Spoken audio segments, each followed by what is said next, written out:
All right. So what we're going to tie here is a kind of a cased caddis. You could pass it off as a cased caddis, but it's my imitation of a rockworm, which is a caddis, and it kind of builds this little. I believe they call it a retreat, and it kind of climbs in and out, and it uses this little retreat to help gather like plankton and algae and whatnot, and then it can come back home and have dinner on the table. Algae, yum.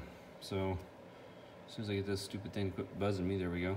So what I have in the vise is I've got a lightning strike, nymph hopper hook, size 14, 2 extra long. And what I've got loaded up in my bobbin here, my bobbin holder, is the Uni-Thread 80 black. Boy, these bugs are just attacking me. It's that time of year. So what I'm going to do is I'm going to start my thread back. On this one, I go back a little further. So, 2.5 to 3 bodkin widths behind the eye is good. And this is where we're going to build our thorax forward.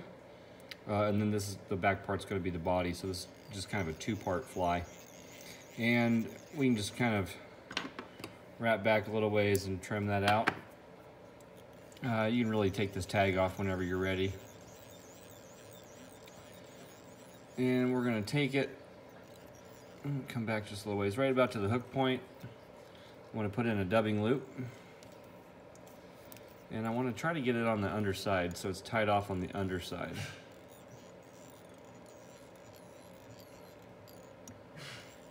That's good. I'll clip that off to the back there for the moment. Next is what I need is some green Antron yarn. So I was reading on these, and this is kind of interesting, so you may want to change this up. If you're fishing higher elevations, like up in the Rockies or something like that, green is the way to go. If you're fishing lower elevations for caddis, more of a tan brown color combination is the way to go. So we're going to do kind of a high elevation color combination, which will be green and black. If you're fishing a lower elevation, go for like a tan and dark brown for up front. So, for what that's worth. Next, I'm going to get my Antron. I just clipped out, I don't know, 4 inches or so. And we don't actually need the whole thing, so you can take it and just split it apart, and out of this 4 inches, you can easily get 2 flies, if not 4. So I'm just going to pull the 1/2 away. And then just to kind of make everything go a little smoother, I'm just going to run it through my mouth, or you can dip it in water and squeegee it out. Whatever you want to do to kind of dampen it down. Oh. And the reason being is because we're going to tie this Antron in going forward, and if it's not a little wet, it's going to splay open and flare all over the place like crazy, and it's going to make it difficult. So I'm just going to tie this in here on the side. You can tie it in on the side or the top. And when you're doing this, you just want to make sure that you've got it tied in all the way to the back where your body's starting. And if you get a little lump or bump here, just take your time with some even wraps and try to smooth that out a little bit. It's not going to play a huge, it's not going to make a huge difference here, but having a somewhat of a decent underbody here, it'll just help it'll help your next few steps go a little bit more smoothly. And so I'm just going to kind of continue to run that on the side. My finger's wet and lick that back out again. Now when I get close to the front, I'm going to trim this off right where we started the thread. What are these gnats, man? They keep buzzing my eyes.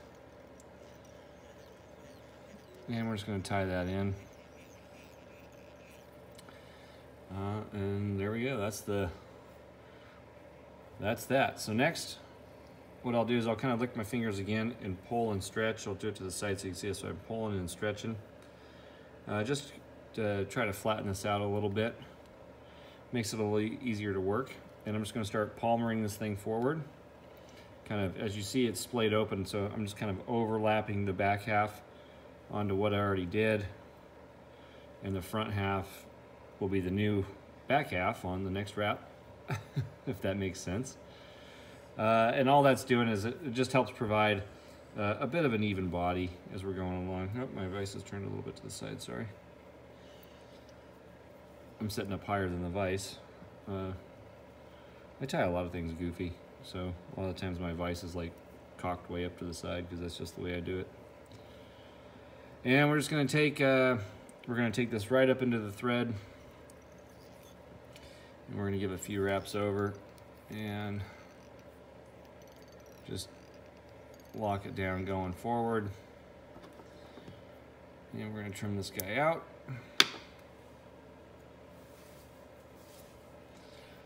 And kind of wrap whatever's left in, and I'm just going to bring my thread back to where the Antron stopped. So we have something that looks about like that. Next, what's really beneficial is some dubbing wax here. If you have a dubbing spinner, I would suggest you use it. If not, what you can do is just open this guy up with your fingers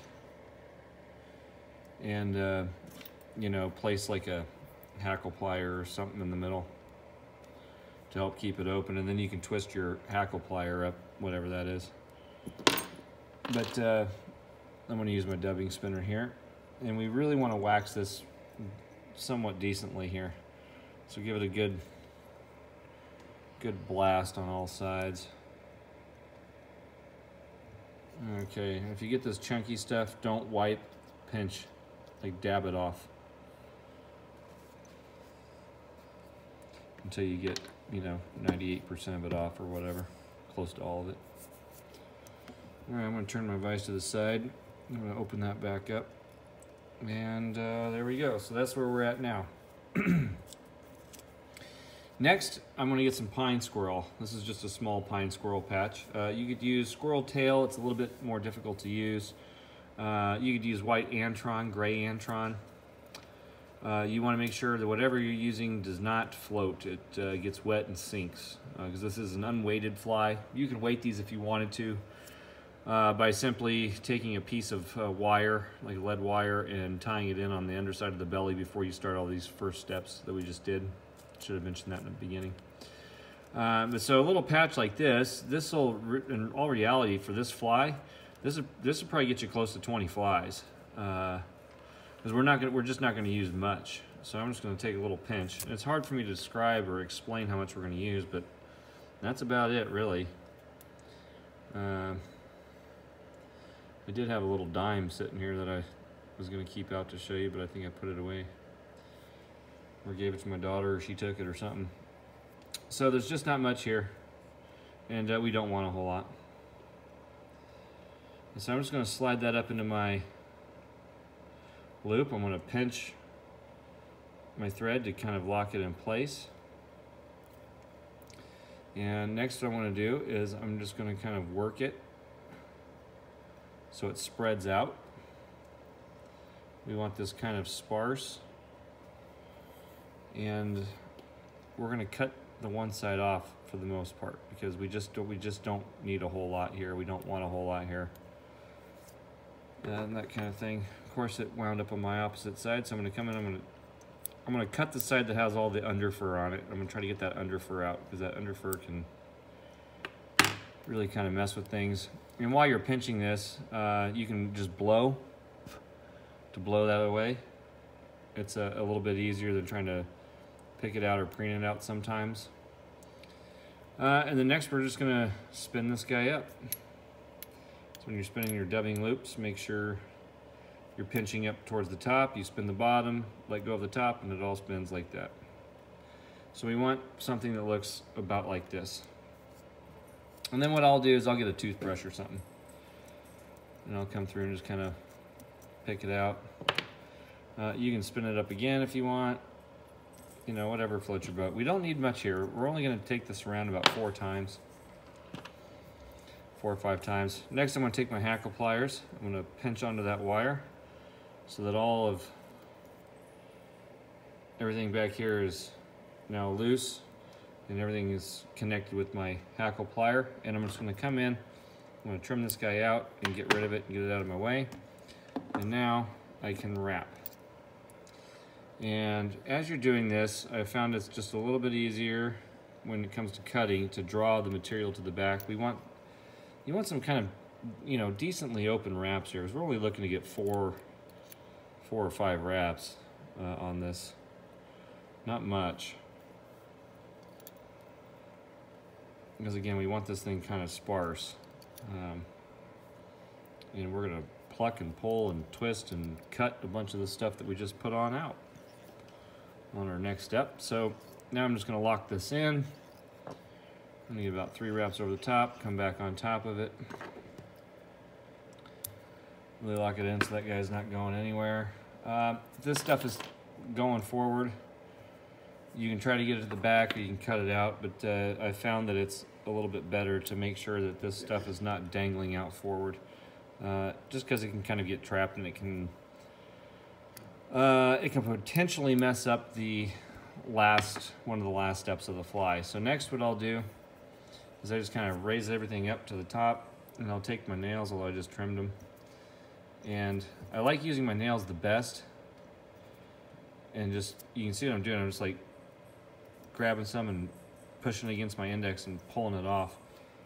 And I try to do that as much as possible. It does on the belly side here, it seems to be that I can never get my fingers in there, so I gotta cut it, but that's okay too, if that's what you gotta do, cut it out.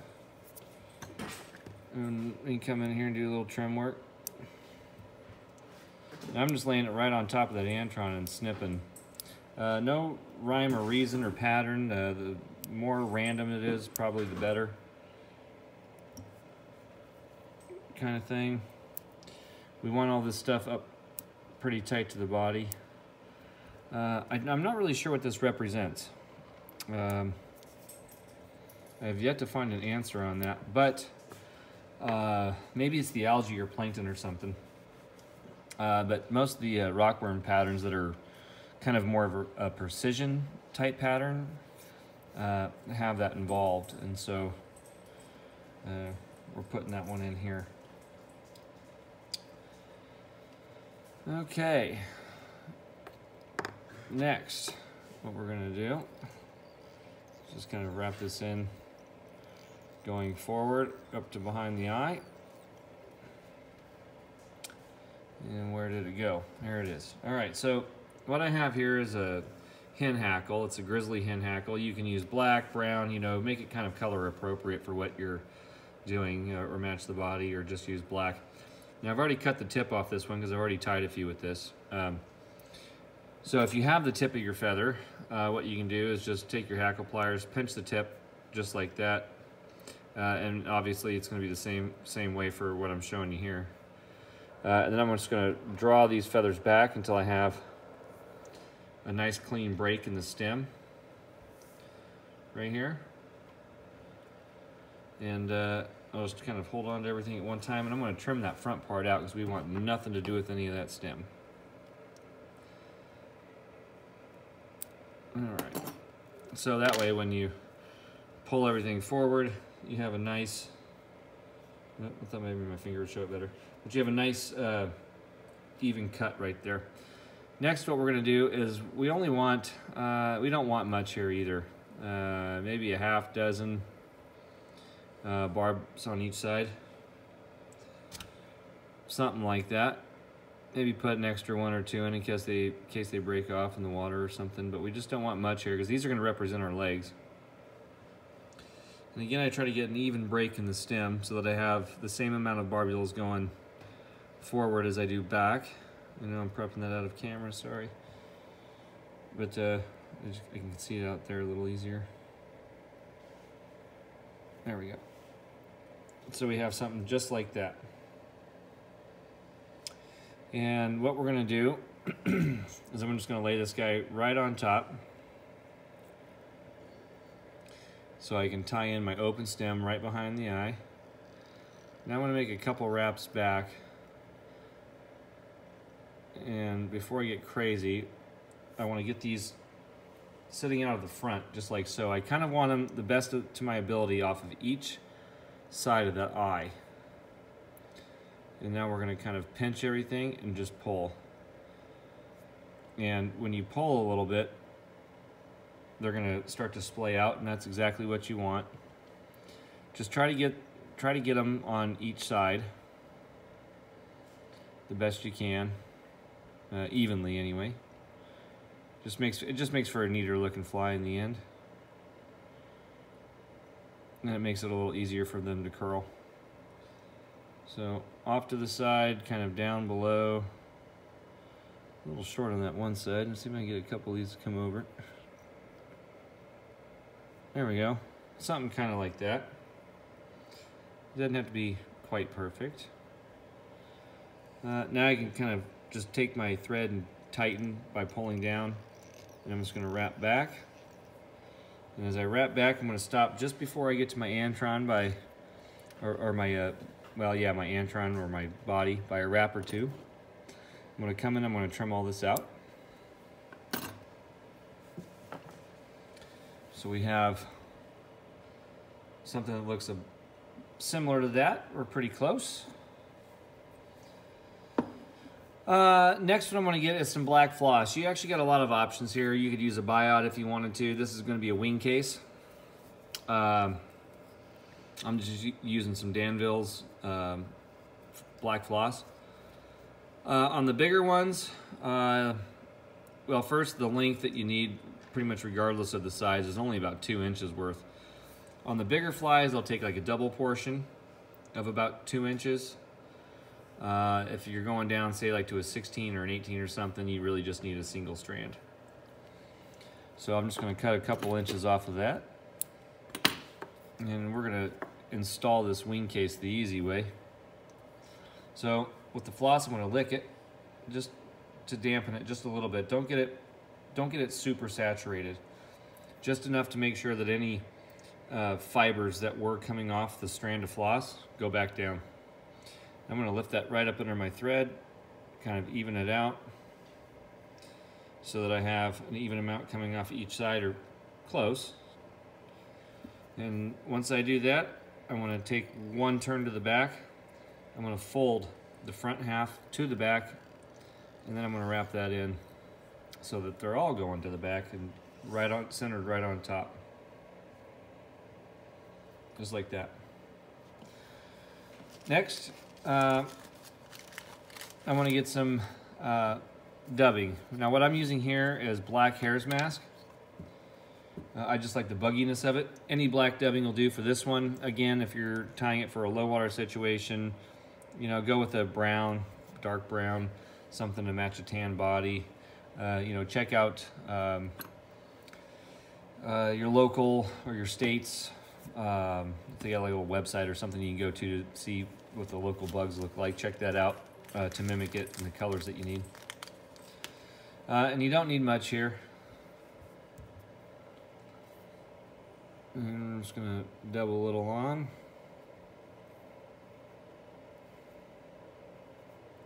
This fly is actually pretty simple to tie. If you got really good at it, you probably knock one out every 3 minutes or something. There's just not a whole lot to them. You know, but doing these videos, I kind of try to take my time a little bit to explain things and tie with you, not for you. And next we're just going to dub this guy going forward. Now, a lot of the times with a lot of my flies, I will dub back into the body just so that I can make sure as I'm going around that we don't have any little seam action going on between the two junctions there. And I'm going to be pretty heavy on this guy here. I don't want to be too heavy. And I'm just going to pull that off. There we go. So we don't need a whole lot there. We want to be just a little bit bigger on the thorax with the dubbing than the body. Next, we're just going to take everything, or we're going to take all of our floss, everything with the floss. We're going to fold it over the top. We want to try to get it flat. So as it comes together, it's flat in kind of a wing case, you know, looking deal. And we're just going to put a few loose wraps in. I'm gonna pull up, I'm gonna tighten down. So when I do this, I'm not affecting my legs because those are kind of delicate still at this point. I'm gonna fold this to the back and I'm gonna put a few wraps to the back. So we've kind of created this little V-wedge. If you followed my other videos, I talked about wrapping a material forward, reversing it, sending it to the back, and wrapping on top of it. And you may catch a little something on top. You can add, if you do, and there's a little bit of hair or something on top, don't be afraid to add some, like a drop of solar res or super glue or something to get that to lock down. And next, we're just gonna slowly come forward with our thread. And when you do that, you're gonna see that these guys start moving. So you really, come on guy, get off me. And these little bugs are everywhere, man, they're attacking me. But try to keep your stuff out to the side like so. And as we wrap around and we're building our head, we're gonna start to pull these guys underneath a little bit. So you make a wrap, kind of pull down if you need to. Make a wrap, pull down, push back. So we kind of get them in the down position, like so. Then we can just finish tying off. This doesn't have to be perfect. I'm gonna put a curvature into this.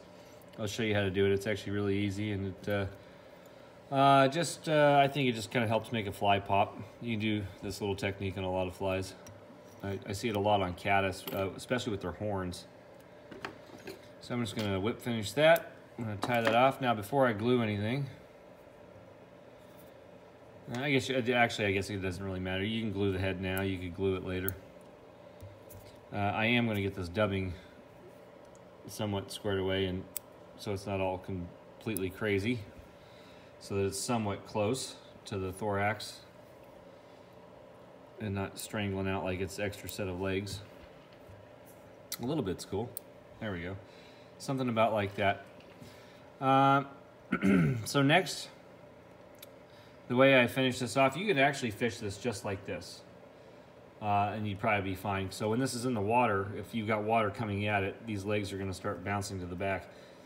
What I like to do is I'm gonna pull these legs kind of back up now that I've started working them in the direction that I want them to go. I'm gonna pull them back up, and now I'm gonna take my scissors and I hold on to them, so I got a finger in there.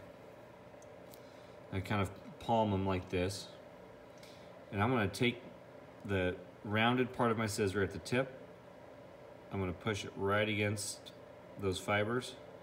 I'm gonna pinch with my thumb, and I'm just gonna gently pull up. So every time you do that, you're gonna start to get this little curvature into them. So you may do this 3, 4, half dozen times. You want to pull gently though, or you're going to break them and rip them off, and you don't want to do that. Also, to get them to curve over, you're going to twist as you do it. So let me see if I can show you like that. And now when you pull them underneath, this side doesn't want to go. Because I've got the camera in my way. And again, this is not really a necessary step. I just think it helps mimic a little bit better the legs.